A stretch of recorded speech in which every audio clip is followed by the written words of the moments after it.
तो कहानी के शुरू में हमें तबाह हुई दुनिया के मंजर दिखाए जाते हैं।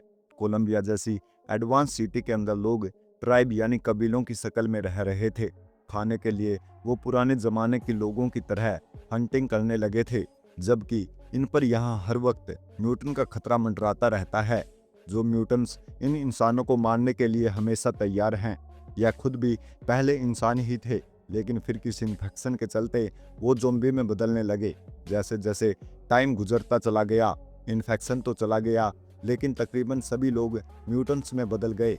दुनिया तबाह हो गई और सर्वाइवर्स अपनी जिंदगियां बचाने के लिए कबीलों की शक्ल में रहने लगे। इस इन्फेक्शन को इतना अरसा बीत चुका था कि एक जनरेशन मर गई थी। अब दूसरी जनरेशन में कोई भी पढ़ा लिखा इंसान नहीं रहा था। समझ लें कि यह दुनिया दोबारा एडम की दुनिया बन गई थी। जिस कबीले को इस वक्त हम देख रहे थे, उस कबीले के लीडर का नाम ओरी था, जिसका बेटा सेवन सबसे बेहतरीन हंटर है। वह अकेला परफेक्ट लीडर बनने के लिए अपने लोगों का ख्याल भी रखता है।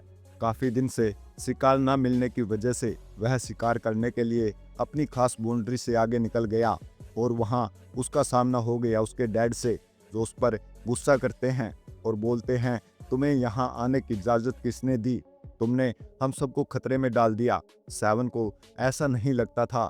सेवन को लगता था कि उसके डैड और उसके ट्राइब के बड़े लोग कुछ ज़्यादा ही डरते हैं, और अगर ऐसे ही ये लोग शिकार के लिए आगे ना बढ़े तो कुछ दिन में उनकी मौत हो जाएगी, क्योंकि काफ़ी दिन से शिकार नहीं मिला था और काफ़ी दिन से ये लोग पत्ते खाकर गुजारा कर रहे थे। उसकी बातें सुनने के बाद और उसका जज्बा देखकर ओरी उसे आगे बढ़ने की इजाज़त भी दे देता है और खुद उसके साथ जाता है। जहां आगे बढ़ने पर वो देखते हैं कि इनके ही कबीले का एक और लड़का, जो कि शिकार में अच्छा था, वह भी सभी लोगों के लिए शिकार ढूंढने के लिए पहले ही आगे आ चुका था। अब ये लड़का कैलब भी इनके साथ मिल जाता है और ये लोग एक साथ आगे बढ़ते हैं। लेकिन काफ़ी दूर जाने पर भी जब इन्हें कोई शिकार नहीं मिलता तो ओरी इन्हें वापस चलने को कहता है। लेकिन तभी अचानक इन्हें एक बड़े जानवर के रोने की आवाज़ सुनाई देती है। कुछ ही सेकंड में यहाँ एक बहुत बड़ा यानी जॉइंट बीस्ट इनके सामने आ जाता है। यह बालू इन दोनों से कहीं गुना बड़ा था। ये लोग शायद उसे मार पाते, लेकिन कैलब और सेवन मिलकर उसके ऊपर हमला कर देते हैं। ये बीस्ट उनको उल्टा मारने लगता है। आंखों ही आंखों में कैलब सेवन को इशारा करता है कि वह खुद बीस्ट के लिए ट्रैप बनेगा। वह उसके नीचे चला जाता है और जैसे ही बीस्ट उसे पकड़ने के लिए नीचे झुकता है तो सेवन उसके सीने पे वार कर देता है और उसे मार डालता है। ये जानवर इतना बड़ा था कि इनकी महीनों की भूख मिटा देता। अब ओरी यानी इनके लीडर भी इनसे बहुत खुश थे, इसीलिए वो अब इस बीस्ट का दिल निकाल कर इन दोनों को दे देते हैं। आज की शाम उनके नाम थी। आज उनके गांव में बड़ा जश्न होने वाला था, क्योंकि काफ़ी अरसे बाद ये सारे लोग मीट खाने वाले थे। इससे पहले ये लोग अपने कबीले वालों के पास वापस पहुंचते, इनके कबीले का एक आदमी हकलाया बुखलाया इनके पास आता है। उसकी हालत बिगड़ चुकी थी, जिसे देखकर यह समझ गए थे कि वो किसी तरह से इन्फेक्टेड हो चुका है और एक ज़ॉम्बी यानी म्यूटन में बदलने वाला है। ये बात उस आदमी को भी पता थी। उसने इन सब से कहा कि मुझे मार दो, लेकिन सेवन ऐसा नहीं करना चाहता था। वह किसी की जान नहीं लेना चाहता था। ये लोग अभी इसी कसम में थे कि वो उसे मारे या नहीं। तभी अचानक दूर जंगल से एक वेपन आकर उसे लग जाता है। ये किसने मारा था वो ये लोग नहीं जानते थे, लेकिन इसकी वजह से सेवन बहुत ज़्यादा गुस्से में आ गया था। वो अपने कबीले के आदमी के कातिल को ढूंढ कर मारना चाहता था, लेकिन सभी लोग उसको कंट्रोल करते हैं और वापस ले आते हैं। अब कबीले में वापस पहुंचकर सभी लोग काफ़ी परेशान थे, क्योंकि म्यूटेंट्स उनके कबीले के काफ़ी पास आ गए थे। अब वो टाइम दूर नहीं था जब म्यूटेंट उनके कबीले के ऊपर भी हमला कर देते। कबीले के बहुत से यंगस्टर कबीले वालों को समझाते हैं कि हमें यहाँ से कहीं और शिफ्ट हो जाना चाहिए, लेकिन कबीले के बड़े लोग ये नहीं मानते और कहते हैं कि इस जगह ने हमें बहुत प्रोटेक्ट किया है, हमें इस जगह को छोड़कर नहीं जाना चाहिए। उनकी डिप्रेसिंग बातें सुनकर कैलब अब सबके सामने आता है और कहता है, मेरे डैड कहा करते थे, कुछ चीज़ें बदलने के लिए हमें खुद को बदलना होता है। हमें अपने कबीले के लिए खुद कोशिश करनी होगी। उसकी बातें सुनकर कोई खुश नहीं होता और उसे मोटिवेट नहीं करता, बल्कि कबीले के बड़े लोग उसे डिमोटिवेट कर देते हैं और कहते हैं तुम्हारे डैड की ऐसी सोच थी, इसीलिए वो मारे गए। हमें यहाँ पर कैलब के फादर की स्टोरी पता चलती है, जिनको लगता था कि उनके कबीले के अलावा और भी सर्वाइवर इस दुनिया में होंगे, जिन्हें वो ढूंढने के लिए निकले थे और आज तक वापस नहीं आए। कैलब को आज की सारी बातों ने बहुत ज़्यादा दुखी कर दिया था। सारे कबीले वालों को लगता था कि उसके डैड मर गए हैं, लेकिन वह साबित करना चाहता था कि उसके डैड ठीक ठाक हैं। इसलिए उसने फैसला किया कि वो कबीले से बाहर अपने डैड को ढूंढने जाएगा। इसी प्लान के तहत वो अगली सुबह गांव से निकल जाता है। अभी वो ज़्यादा दूर नहीं गया था कि उसे न्यूटन का पूरा गिरोह अपने गांव की तरफ बढ़ता हुआ दिखाई देता है। कैलब वापस अपने गांव की तरफ मुड़ जाता है और गांव वालों को न्यूटन के आने की खबर देता है, जिनसे लड़ने के लिए गांव वाले तैयार हो गए थे। अब जब बहुत सारे न्यूटन उनके ऊपर हमला करते हैं तो ये सब लोग उनसे अच्छा मुकाबला करने की कोशिश तो करते हैं, लेकिन न्यूटन्स की तादाद बहुत ज़्यादा थी, सबको यह मार नहीं सकते थे। इसीलिए ओरी ने फैसला किया कि वो सभी लोग अपनी केव में चले जाएं। सभी लोगों को बचाने के लिए यहाँ ओरी अपना सेक्रीफाइस कर देता है और केव का दरवाज़ा बंद करते हुए न्यूटन को केव तक जाने से रोकने के लिए वह अपनी जान खतरे में डाल देता है और न्यूटन्स के हाथों मारा जाता है। सीन में हमें आगे दिखाया जाता है कि न्यूटन से अभी 3 इंसान लड़ रहे थे, जिनमें था सेवन, कैलब और सेवन की वाइफ डोरी। काफी टाइम गुजर चुका था, ये लोग थककर अब एक पत्थर के पीछे छुप जाते हैं। अब सेवन प्लान बनाता है कि अपने कबीले के लोगों को बचाने के लिए हमें न्यूटन को केव से दूर ले जाने की जरूरत पड़ेगी और यह काम करने के लिए उन्हें डिस्ट्रैक्ट करने का काम मैं करूंगा और फिर तुम लोग उनसे लड़ना। लेकिन फिर कैलब जवाब में उसे कहता है कि इनसे लड़ना बेवकूफ़ी होगी, हम सिर्फ 3 हैं, ये बहुत सारे। जैसा कैलब सोच रहा था, डोरी भी वही सोच रही थी कि इनसे लड़ने का आइडिया बेकार था। डोरी कहती है क्या हमें यहाँ से बाहर निकलकर अपने लिए मदद ढूंढनी चाहिए। अब ये लोग चलते हुए एक तालाब के पास आ जाते हैं। जब ये लोग तालाब के पास पानी पी रहे थे, दूर हमें देखने को मिलता है कि कोई उनके ऊपर नजर रखे हुए था। इस आदमी का नाम एमल था, जिसने पहले भी इनके ट्राइब के इन्फेक्टेड आदमी को मारा था। खैर, इनके पानी पीने तक वो यहाँ से दूर चला जाता है और यहाँ पर सेवन को कैलब के पास कुछ दिखाई देता है। वो एक बुक थी। सेवन पूछता है ये क्या है। कैलब जवाब में कहता है ये किताब है, इसके जरिए मेरे डैड ने मुझे पढ़ना लिखना सिखाया। अब ये लोग बातें कर रहे थे, इतने में अचानक इन्हें पीछे से हलचल महसूस हुई। पीछे मुड़कर इन्होंने देखा तो म्यूटेंट उनके ऊपर हमला करने के लिए आ रहे थे, जिनसे बचने के लिए ये लोग आगे बढ़ गए, लेकिन न्यूटन भी इनके बहुत करीब आ चुके थे। पीछे मुड़कर सेवन अब न्यूटन को मारने लगा तो वह मार नहीं पाया, क्योंकि ये न्यूटन उसके डैड ही थे। इससे पहले कि वो न्यूटन इन सब को मार देता, पीछे से कोई उस न्यूटन पर हमला कर देता है और उसे मार देता है। देखने को मिलता है यह एमल ही था जिसने उस न्यूटन को मारा था। उसे मारने के बाद उसने सेवन से कहा अब ये तुम्हारे डैड नहीं रहे थे, ये एक न्यूटन में बदल चुके थे और मैंने उसे मार के कुछ गलत नहीं किया, सिर्फ तुम्हारी जान बचाई है। यह कहकर वो इन सब के पास आ जाता है। इनसे पूछता है क्या तुम्हारी नाक से खून तो नहीं आ रहा। असल में इन्फेक्टेड होते ही सबसे पहली निशानी है कि नाक से खून निकलना शुरू होता है, लेकिन इन तीनों में से किसी के ऊपर भी न्यूटन ने हमला नहीं किया था। तब एमल इन्हें बताता है कि न्यूटन हमला ना भी करें तो उनके करीब सांस लेने से इंसान इन्फेक्टेड हो जाता है, लेकिन ये इन्फेक्शन थोड़ी देर में असर करती है। यहाँ पर एमल इन तीनों को यह भी बताता है वो कैलब के फादर को जानते हैं, जिनका नाम जैरेट था। असल में वो दोनों दोस्त थे। एमल बताता है कि कैलब के डैड ने एक ऐसा फॉर्मूला डिजाइन किया था, एक ऐसी दवाई बनाई थी जिसे म्यूटेंट्स को तो वापस इंसान नहीं बनाया जा सकता था, लेकिन हाँ, अगर इंसान उस दवाई को खा ले तो वो म्यूटेंट नहीं बनेंगे। यानी उसने एक ऐसा एंटीडोट बनाया था जिसे बाकी इंसानों को म्यूटेंट बनने से बचाया जा सकता था। लेकिन फिर अफसोस, एक दिन उसका फार्मूला एक शहर में रहने वाला सर्वाइवर चोरी करके ले गया। फिर बाकी सब उसके उस फार्मूले के मुताबिक दवाई नहीं बना पाए। क्योंकि किसी को पढ़ना लिखना नहीं आता था। लेकिन कैलब के डैड ने अपने दोस्त को बताया था कि उसने अपने बेटे को पढ़ना लिखना सिखाया है और इसी वजह से एमल उनके कबीले के आसपास चक्कर लगाया करता था। असल में कैलब को ही ढूंढना चाहता था ताकि कैलब की हेल्प से यह लोग दोबारा उस दवाई को बना सके और सभी इंसानों को बचा लें।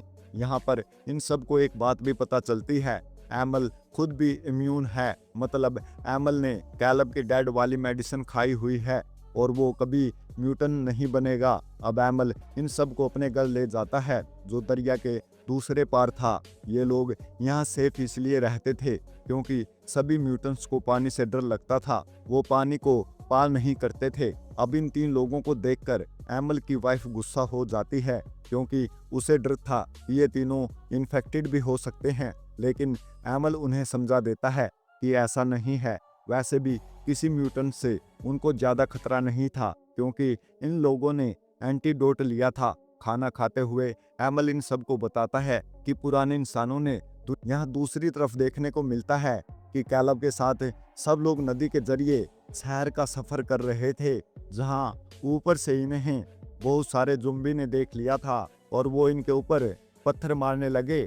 लेकिन ये लोग भी जल्दी जल्दी अपनी बोट वहाँ से दूर लेकर फाइनली एक जगह पर पहुँच गए। एमल ने बताया कि शहर आ चुका है, अब हमें दूसरे सर्वाइवर्स को बुलाने के लिए उनको सिग्नल देना होगा। इसके लिए हम आग जलाते हैं। वह एक टावर के ऊपर जाकर आग जला रहा था तो तब यहाँ उसे बहुत से म्यूटेंट ने देख लिया। आवाज देकर वो कैलब और 7 को वहां से भाग जाने को कहता है और खुद उनसे लड़ने लगता है। पहले तो उसने ऊपर से ही इन म्यूटेंट पर यहाँ पर चलते हुए कैलब का पूरा क्रू एक और अनजान बिल्डिंग के पास आ गया था। ये उसी आदमी की बिल्डिंग थी जिसने कैलब के डैड का फार्मूला चुराया था। यहाँ आकर 7 एक आदमी से येलो पाउडर के बारे में पूछता है तो ये सुनते ही वो डर कर भाग जाता है। 7 उसका पीछा करता है और देखता है कि वो आदमी अपने मालिक के पास आया था, यानी उस आदमी के पास जिसने कैलब के डैड की मेडिसिन चुराई थी। अब कैलब उनके पास आकर रिक्वेस्ट करता है, अगर आप मुझे थोड़ी सी दवाई दे दें तो मैं वो फार्मूला दोबारा बना लूँगा। लेकिन यह आदमी दवाई देने के लिए नहीं मानता क्योंकि ये उसने अपनी नस्ल को बचाने के लिए संभाल कर रखी हुई थी। हाँ, लेकिन वो कैलब को इतनी इजाज़त दे देता है कि उसके इस एरिए में एक लाइब्रेरी है, वह वहाँ पर जाकर नया फार्मूला बना सके। यहाँ पर ये लोग डोरेल को एक अलग जगह पर रख देते हैं ताकि उसकी इन्फेक्शन बाकी लोगों तक ना फैले। लेकिन यहाँ के किसी आदमी को वैसे भी डोरेल से खतरा नहीं था क्योंकि यहाँ के सभी लोगों ने उस पाउडर से अपने आप को इम्यून कर लिया था। अब कैलब लाइब्रेरी में जाकर उस फार्मूले को बनाने की तलाश करने लग जाता है, जबकि यहाँ 7 उस आदमी यानी बादशाह की बेटी के पास उसे दवाई मांगता है कि लड़की उसे दवाई क्यों नहीं देती। लेकिन जब 7 उसे बताता है उसके डैड ने दवाई को चुराया था, तब लड़की का दिल टूट गया और उसने 7 की मदद करने का फैसला कर लिया क्योंकि वह यह बात जान गई थी कि 7 सबकी जान बचाना चाहता है। ये सारी बातें करने के बाद वो लड़की 7 को एक सेफ के पास ले जाती है जिसके अंदर मेडिसिन रखी थी। उसकी चाबी हमेशा उसके डैड के गले में रहती थी। 7 इस सेफ को देखकर कहता है कि इसे अरसे से खोला नहीं गया क्योंकि इसके ऊपर बहुत ज़्यादा धूल जमी थी। लेकिन वो लड़की कहती है कि मेरे डैड तो रोज़ थोड़ी सी मेडिसिन लेकर यहाँ से जाते हैं। इसका साफ मतलब था कि मेडिसिन यहाँ पर नहीं थी। मेडिसिन को ढूंढना एक नया चैलेंज हो गया था, जिसके लिए ये लड़की एक आइडिया निकालती है और भागते हुए जाकर अपने डैड से कहती है कि कोई मेडिसिन चुराने के लिए आपके रूम में आ गया है। वो आदमी बौखलाकर जल्दी से रूम में जाता है और चेक करता है कि उसकी मेडिसिन तो सेफ है या नहीं। उसने मेडिसिन को दीवार के अंदर छुपाया था और ये चीज़ ऊपर खड़े 7 ने देख ली थी। ये देखते ही 7 ने नीचे जंप किया और आकर इस आदमी को बेहोश कर दिया। इससे पहले कि वो आदमी को मार देता, उसकी बेटी आकर कहती है, नहीं, मेरे डैड को छोड़ दो और ये मेडिसिन ले जाओ और इससे सबको ठीक कर देना। ये कहते हुए उसने मेडिसिन उसके हवाले कर दी। सबसे पहले सेवन ने मेडिसिन खुद खाई क्योंकि वो खुद भी इन्फेक्टेड हो चुका था, जिसके बाद वो इसे डोरेल के पास लेकर गया और उसने डोरेल को भी ठीक कर दिया। इसके बाद वो लोग कैलब के पास गए, जिसे फार्मूला तो मिल गया था, लेकिन उसकी हालत इन सबसे ज़्यादा खराब हो गई थी। डोरेल जल्दी से उसे मेडिसिन खिलाकर ठीक करती है और फिर यह लोग फार्मूला और मेडिसिन लेकर वहां से भाग निकलते हैं। पहाड़ी के रास्ते से होते हुए इन्हें एक पहाड़ से दूसरे पहाड़ तक जाना था, जहां पर इन्होंने एक रस्सी का ब्रिज बनाया हुआ था। यह ब्रिज बहुत ज़्यादा खतरनाक था। इसके ऊपर चलते हुए इनके पीछे उस आदमी के गार्ड भी लग गए थे। वो गार्ड लगातार इनके ऊपर हमला कर रहे थे। इस हमले में कैलब मारा जाता, लेकिन इसके लिए कैलब को बचाना बहुत ज़्यादा ज़रूरी था, क्योंकि कैलब ही वो एक इंसान था जो अपने डैड की मेडिसिन बनाकर सभी इंसानों को बचा सकता था। कैलब को बचाने के लिए सेवन आगे बढ़ता है और दूसरे लोगों से लड़ने लगता है। इससे पहले कि ये लोग इस ब्रिज के जरिए उनकी पहाड़ी तक पहुंच जाते, सेवन ब्रिज को अपनी तरफ से काट देता है, जिससे गार्ड नीचे गिरने लगे। ये देखकर गुस्से में दूसरे गार्ड ने सेवन के ऊपर तीर से हमला किया, तो तीर सीधा जाकर सेवन के सीने पे जा लगा और वो दोनों पहाड़ों के दरमियान बीच बनी एक खाई में गिर गया। और मौके का फायदा उठाते हुए डोरव कैलब को लेकर यहाँ से जा चुकी थी। रास्ते में इन्हें एमल के ट्राइब के लोग भी मिल जाते हैं, जो इन्हीं को ढूंढ रहे थे। वह इन लोगों को रेस्क्यू कर लेते हैं, पर वो चाहते थे कि कैलब उन्हें अपने डैड का फार्मूला दे दे, लेकिन कैलब कहता है कि देखें, आप सब लोग इस दवाई को पहले से ही इस्तेमाल कर चुके हो। यह दवाई आपको अगली जनरेशन के लिए चाहिए, लेकिन हमारा ट्राइब बहुत ज़्यादा खतरे में है। उनके ऊपर तो म्यूटेंट्स ने हमला भी किया है और उन्होंने ऐसी कोई मेडिसिन भी नहीं ली है। ये सुनकर ट्राइब वाले कैलब की मदद करने को तैयार हो जाते हैं और वो सब मिलकर कैलब के ट्राइब की तरफ बढ़ते हैं। जहां जाकर इन्होंने देखा कि उस ट्राइब की हालत बहुत बुरी थी। म्यूटेंट्स उनके केव का दरवाज़ा खोलने ही वाले थे बाकी लोगों पर हमला करने के लिए, लेकिन ठीक उसी वक्त पर एमल के ट्राइब के लोग दूसरे ट्राइब को बचाने के लिए इन म्यूटेंट्स से लड़ने लगे। और फिर डोरेल जाकर अपने ट्राइब के लोगों को वो मेडिसिन खिलाने लगती है ताकि वो लोग म्यूटेंट ना बन पाएं। और यहाँ पर धुआंधार लड़ाई चल रही थी, जिसके अंदर सभी ट्राइब के लोगों ने हिस्सा लेना शुरू कर दिया था और इन्होंने मिलकर काफ़ी सारे म्यूटेंट को मार भी दिया। अब कैलब जैसे ही बाहर निकला तो उसने देखा कि आदमी जो मेडिसिन चुरा कर लाया था उसे मारने के लिए आ गया था। उसने कैलब के ऊपर तीर चलाया, लेकिन इससे पहले यह तीर कैलब को लगता, उसे बचाने के लिए एमल सामने आ गया। उसने कैलब को लगने वाले तीर को अपने सीने पे ले लिया। इसे देखकर कैलब को बहुत गुस्सा आया और उसने अपने हाथ में पकड़ी एक कुल्हाड़ी को उस आदमी की तरफ फेंका। कुल्हाड़ी लगने से उस आदमी की वहीं पर मौत हो गई।